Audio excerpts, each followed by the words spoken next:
Sir ஈவினிங்குள்ள அந்த committee form ஆகி வந்துடும் சார். ஈவினிங்குள்ள அந்த கமிட்டி ஃபார்ம் நீங்கள் அது வரைக்கும்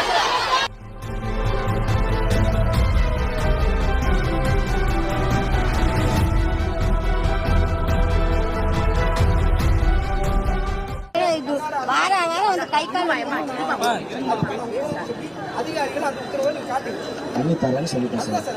பண்ணி தரேன்னு சொல்லிட்டேன்.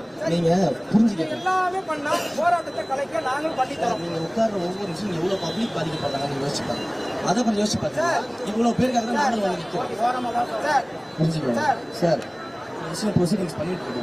நம்புறீங்கன்னா வாய்ப்பு இல்லை. இன்னைக்கு ஈவினிங் எல்லாமே நடக்கும்னு நான் சொல்றேன். நம்பிதான் அதுக்கு தான் சார் சொல்றேன். ஈவினிங் எல்லாத்தையும் பண்ணி தரேன்.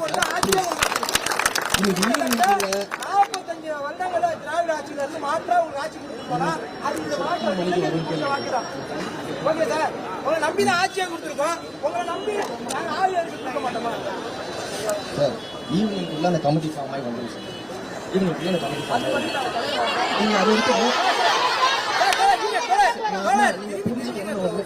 எவ்வளவு பப்ளிக் பாதிக்கப்படுறாங்க யோசிச்சு பாருங்க. கோவத்துல நியாயம் இருக்கு. அதை தமிழ்ல நம்ம மத்த பப்ளிக்கும் பார்க்கணும். 3 வருஷமா பிள்ளைங்களை இவங்களை நம்பி தானே சார் விடுறோம். இன்னைக்கு ஒரு பிள்ளைக்கு உள்ள நிலைமை இன்னொரு பிள்ளைக்கு எப்படி சார் வராது? 3 வருஷமா இவங்களை நம்பி தான் நாங்க பிள்ளைங்களை விட்டுருக்கோம். 3 வருஷம் ஆச்சு சார். இதோட இன்னும் 4 மாசம் தான் இருக்கு. இந்த பிள்ளைக்கு உள்ள நிலைமை அடுத்த பிள்ளைக்கு வராதா? அந்த ரோட்டை எனக்கு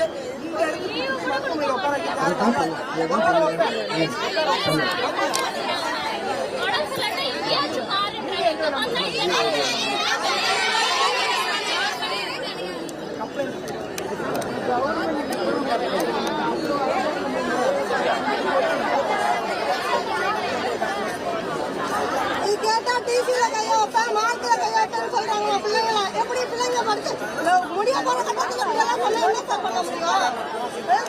டிசியில கையை வைப்பேன், மார்க்ல எல்லாம் கையை வச்சிடும் அப்படின்னு சொல்லி மிரட்டாங்க பிள்ளைங்கள.